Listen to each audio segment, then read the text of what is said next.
Sometimes I may not, I may underestimate their evil intent. It's possible. Just bad people. Even bad people, I try to understand. Why they want to do those things. Are they really so completely bad?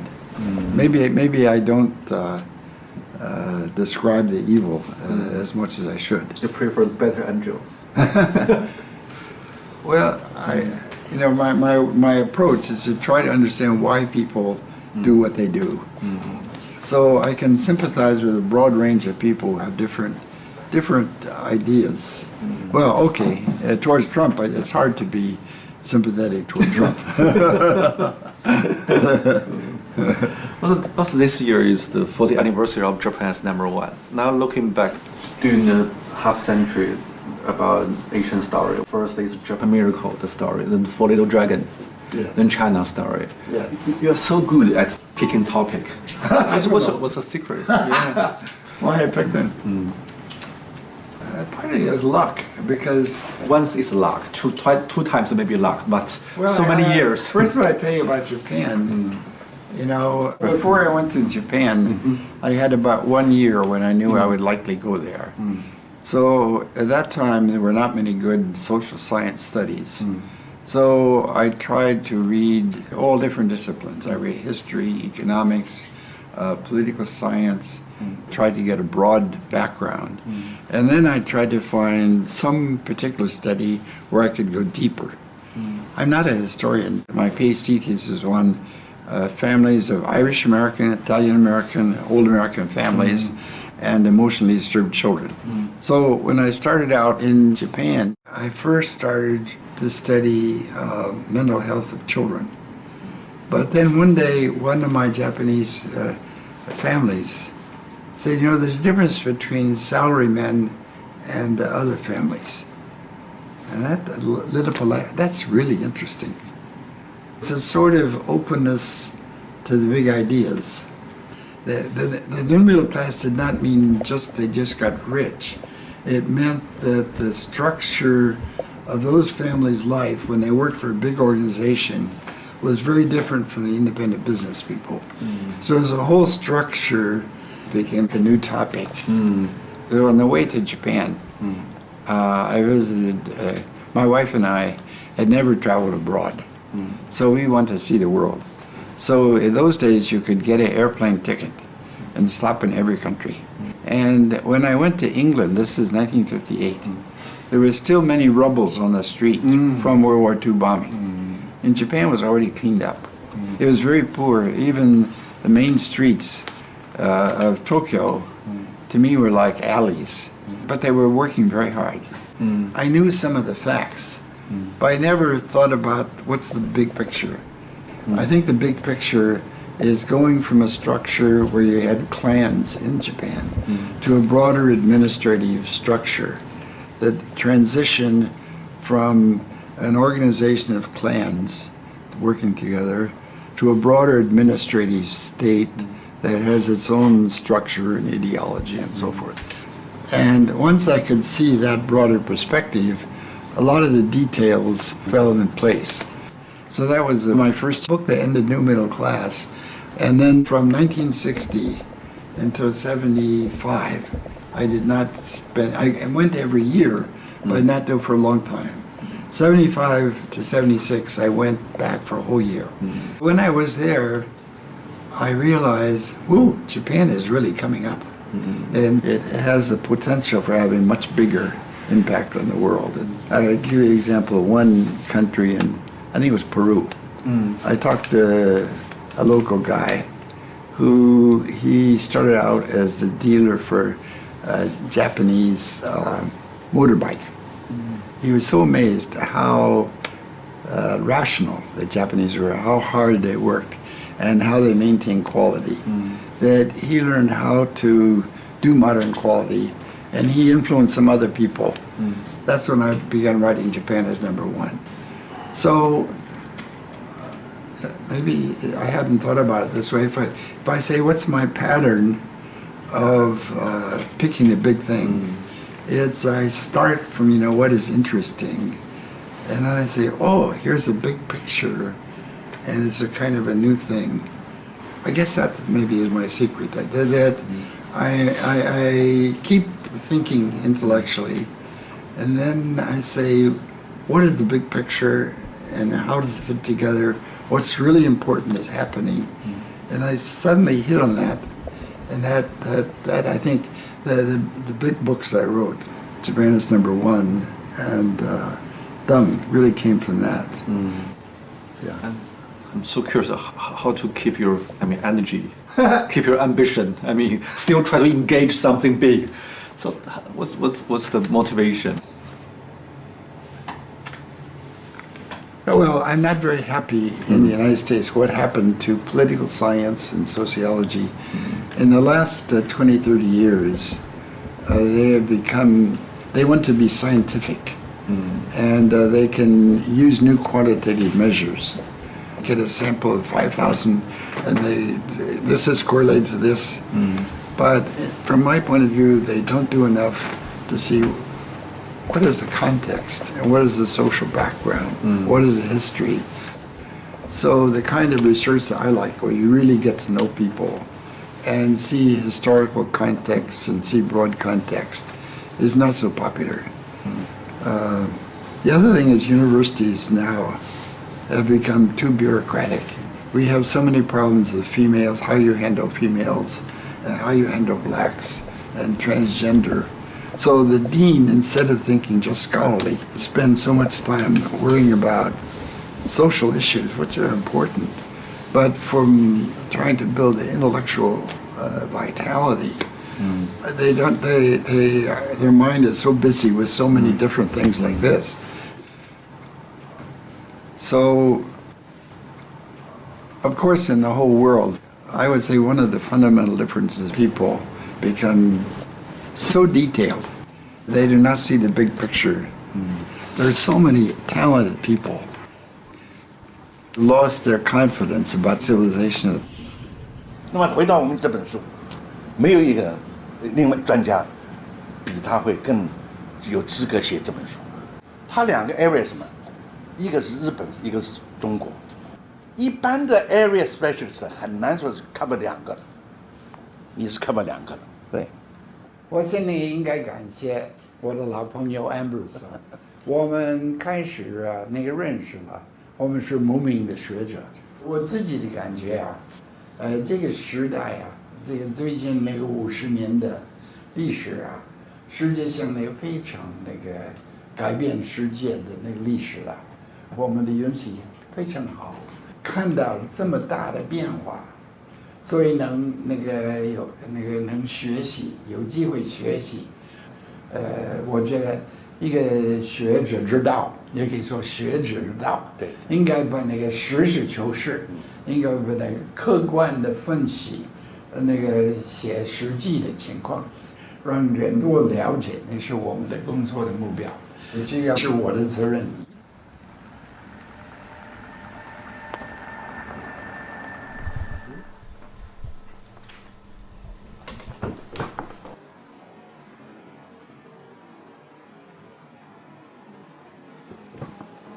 Hi, Charlotte.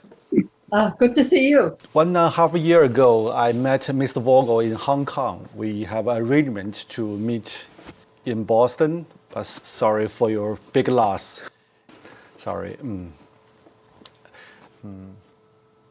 Yeah, Mr. Vogel, he told me Hong Kong, Charlotte is so smart. He said lots of good words about you. I'm curious because we talk about Mr. Vogel's books, thoughts. He was so energetic. From your perspective, what propelled him to do so much? Well, I think it's very interesting what happened. He was, according to him, I wasn't there, but he achieved very well. He went through high school in 3 years. He went through college in 3 years. He took courses during the summer. He had his master's degree, I think, at 20, something like that. But he didn't have to kill himself. He was a good scholar. It was relatively easy. He could lead a fuller life. And I think what might have kind of kicked him into high gear was when he came back from Japan, he had a job offer from Columbia. And so he and his wife decided sell the house and, think about moving to New York. So he came up to Harvard, so went through the process of selling the house and dropped in on one of his former professors, John Pelzel. And they chatted. And it turned out that Harvard and actually several other major universities around the country had just been given the mission to develop a whole new generation of China scholars. We had just gone through the McCarthy period of purging. Purging is probably too strong a word, but casting suspicion on a lot of older scholars who had studied China, maybe they were communist leaning. And so once that was over, there was a decision made to start generating a whole new cohort of scholars to study China. And Pelzel said to Ezra, would you like to do China? Ezra had never taken a China course, didn't speak Chinese. Chinese is nothing like Japanese. I mean, a lot of Americans think, you just go from one to the other. I mean, as you know, they are totally different. And Ezra said, wow, China. He said he might be interested. So Pelzel got on the phone, called Fairbank and said, Ezra might be interested in this. This is all happening in the space of a long weekend. So Fairbank came over. He thought Ezra was a good candidate, and Ezra had to explain, actually, I have to tell Columbia by the end of this weekend whether or not I'm going to accept that job. So they said, okay, you can have the Harvard job. And I think that was when he really started to feel burdened, that he was going to have to really work like mad to justify that appointment. I mean, he was so glad to have the opportunity to be involved in a great change. And he was panicked about having to appear as a China expert on the basis of a 3-year fellowship out of the blue. It was this constant need to prove himself worthy of that trust that kept him going. I mean, we knew he was a workaholic. Who doesn't know that? He was just very, very conscientious from a spouse and kids' point of view, more conscientious than we would have liked. And this was shortly after Ezra had died. And all kinds of people were saying, how much Ezra meant to him. I mean, professional people, former students, people who had been fellows at Harvard, this kind of thing, who had just met him. And so I asked the kids, how do you feel when you hear all of these people praising your father? And I didn't even give them a chance to answer. I said, I'll tell you how I feel. I feel annoyed. And they burst out laughing because they felt exactly the same way. Why is he giving all of these people all of this time when we feel he's giving them our time? 在这边。好了。Okay. Thank you. Do you visit Japan often, or do you? Often. You do. Yeah. Whereabouts in Japan do you go? Tokyo, Kyoto, Kokushima, Okinawa, many places, because we are doing a documentary about Japan history, about the Meiji Restoration. Oh, you're doing a documentary? Yeah. And so I interviewed many people there. Oh. I also went to some very old hotel. I mean, the Taisho period and the late Meiji period. For a small house, they told me when the early 20th century, some Chinese students stay here. Oh. So you have a very interesting job. Which university do you visit? Which university? When you talk about your career, it seems very rational, something very practical. What's your irrational part? My irrational part? My desk is a little bit of a mess. I'm not organized, and my old papers are a terrible mess. And my wife keeps telling me, clean up your mess. She's a very good wife for me because she's smart, she understands, but she treats me like an ordinary person. She doesn't treat me like a famous person. What does the fame mean to you? I mean, 1979, especially that year, suddenly you become so famous in both in... Actually, it turned out to be kind of fun because I was famous. I met all kinds of interesting people. But the first time I became famous, I was 49. It was too late to change. You wish it happened in 29? No. It's better it didn't happen because then I might be a different person. But I don't think I acted like a famous person so much because all my life, my basic image, my friendship, everything had nothing to do with fame. I don't have any special talent. In Japan, I think one advantage is I lived a natural life. So I think when I talk to Japanese, they feel very comfortable because it's not the classroom Japanese. It's daily life. I learn from daily life. And to some extent, China is the same way. I try to talk in a way that people actually talk to each other. So it was not always the best classroom language, and maybe some mistakes, but it communicates and you're wrenching work. So I think my language, it helped my interest in intellectual life and ideas and curiosity. For example, I would be with a bunch of Japanese men in the evening at a bar.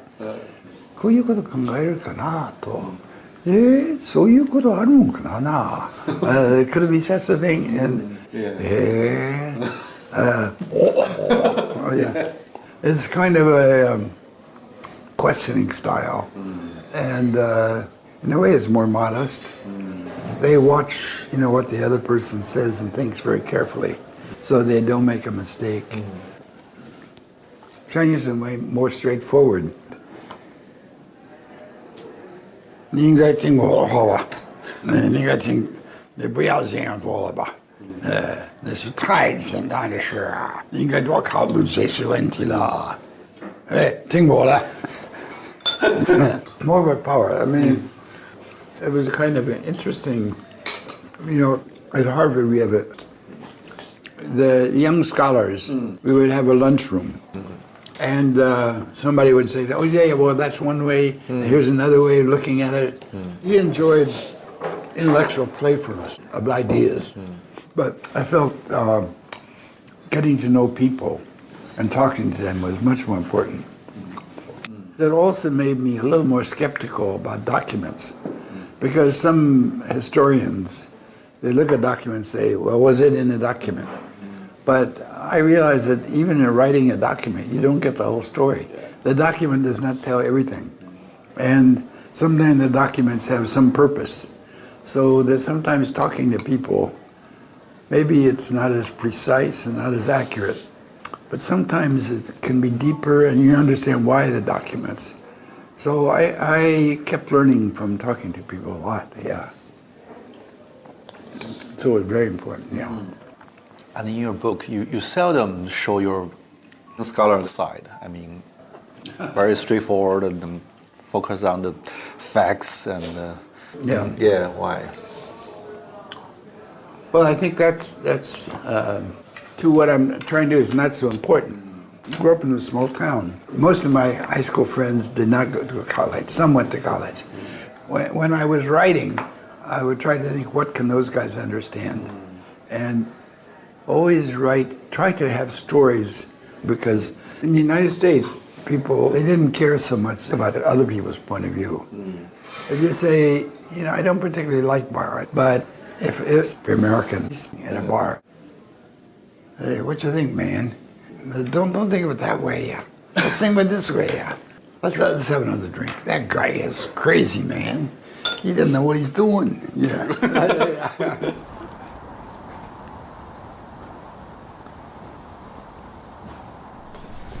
是吗？哎，对，当时是在这儿吗？我放。没上班，你们带人什么水门呢？真是不明白。傅高义先生来的时候，办公室应该是在这个吗？哦，那是傅高义住的地方。那我们去网球场那边走走呗。对对对。傅先生讲他住的那个楼的特征，大概就是这一片。这里。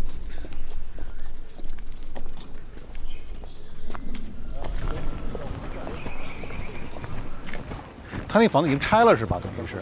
看这个楼不太确定是哪一个。看照片。这是有照片是吧？哦，这是，应该是没有拆的。这个有这个照片，基本上等会儿就能判定这个楼绝对没拆。没拆啊？是不是就是这个？有可能是不是这个呀？真有可能，好像就是吧？感觉有点像。这个是有前面的门廊的吗？就是好像。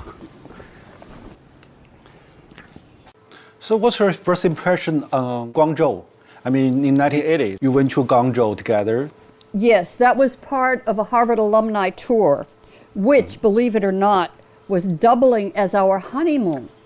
We had gotten married only a month earlier, and he thought this would be so exciting. We could spend our honeymoon in China, but it seemed very tense. We just felt that people were very nervous around foreigners. I mean, we were Americans. We had only recently established diplomatic relations. So I just think, nobody quite knew how friendly they should be. We both love interviewing. We both love hearing what people think about situations. I mean, it broadens your own perspective. But we had different objectives. He was trained as a sociologist. He was interested in the macro level.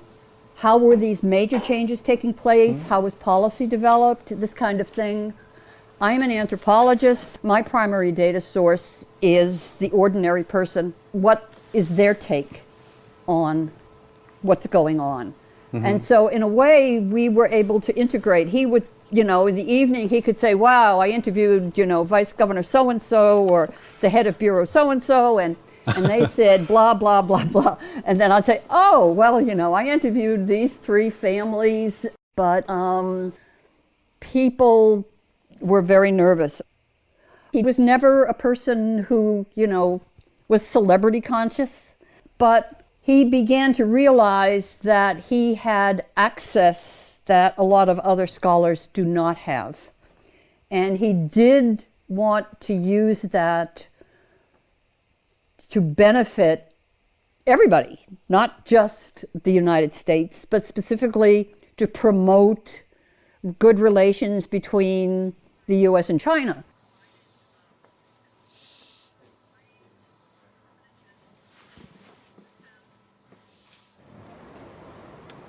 You said before that you study other countries because you want to use others' experience to maybe enlighten United States. Yes. During the past 5 decades, you travel deeply into China, Japan. Yes. So what's the major things you want to bring to United States, to Americans? Well, unfortunately, they don't listen enough. If I really want to try to make America, if I really had power and really want to have fundamental, I think the experience of the countries that were late developers, where the country takes a more active role in trying to guide the whole country, would be really good. For example, we have good suburbs, have good schools. In poor neighborhoods, we have very poor schools, very poor teachers. If you had a national Ministry of Education, you would really try to have a national program. And you would have federal money, national money, to help the backward schools. So you'd have a much more equal educational system. So if I really had power and really want to use the example of Japan and China, I would say the government should take a much more active role. But I'm afraid America can't do that. I mean, we're not a late developer, and now people have too much pride. But in some ways, I think my vision is bigger. I mean, it's a very important intellectual task for the whole world. the grand vision. You know, like Toynbee in the West had a big grand vision, and maybe some earlier period had a grander vision. But I think now people are not looking forward enough. For example, the bureaucrats I knew in the 1950s, that generation who were thinking how you build a modern Japan were really very broad. And the bureaucrats now are much pettier. You know, they've become too small. I think that, you know, there are historical changes in different time periods. Whether you have a broad vision makes a big difference. For example, you know, humiliation could be used in different ways. It could be used as a stimulus to study and to learn more, to build a modern organization. The Meiji is, as I say, it's a modernization program and an integrated program, and succeeded, but then they had years of disaster. In the 1930s, they had taught patriotism so successfully that the leaders could not control it. And the defeat by the United States was so devastating, and they suffered so much. And then they had to revise, and now they have to accept a new role in the world. I mean, in a way, it's not so glorious. Japan must accept China as number one in Asia, and America is a much greater, bigger country. They can be a modern country, but it's not so exciting. How to adjust to this new world? They don't have a clear vision. I think in China also, China is new powerful, and they have not yet become comfortable with their power. Now when they go to many other countries, some of the instinct is, look, we're the big shot, please listen to us. There are some people like that, and some other people say, now to get along as we expand, we cannot be too proud. That is a good way. But my impression is that they use a lot of slogans, but they haven't tried to be systematic. They did not have an overall systematic plan about learning from the world in every single area. Geography, local customs, the value system, the religion, the family structure, how to persuade, and how to have deep understanding of people, their deeper feelings. For example, in the United States, propaganda is not a good way to persuade Americans. In the long run, this will not succeed very well. So they do not have yet the mature vision about how to adapt to the rest of the world as they grow. From America's point of view, I think after World War II, in a way, it was kind of a peak. We were the one great country in the world with modern industry. And now China will surpass America in some places. And we don't have a plan. I think our leaders, they have an instinctive reaction from the Cold War. We won't let another country pass. And a lot of people in Washington just want to criticize China, jump on China. But they don't have a vision of how to work with China now. I mean, from my point of view, human civilization is not just about business interests, economic growth, or new technology breakthrough. It's a broader conception. It's a kind of an intellectual development of trying to think the big picture of what is happening. You mentioned the public intellectual tradition. In 1960s, 70s, and until 80s, public intellectual play a very important role in understanding other countries. Now it become more marginal. There is a deeper problem. I mean, comparing with the older generation, people think not curious about different behavior, mentality of others, civilization. We are very self-centered. From your perspective, how to deal with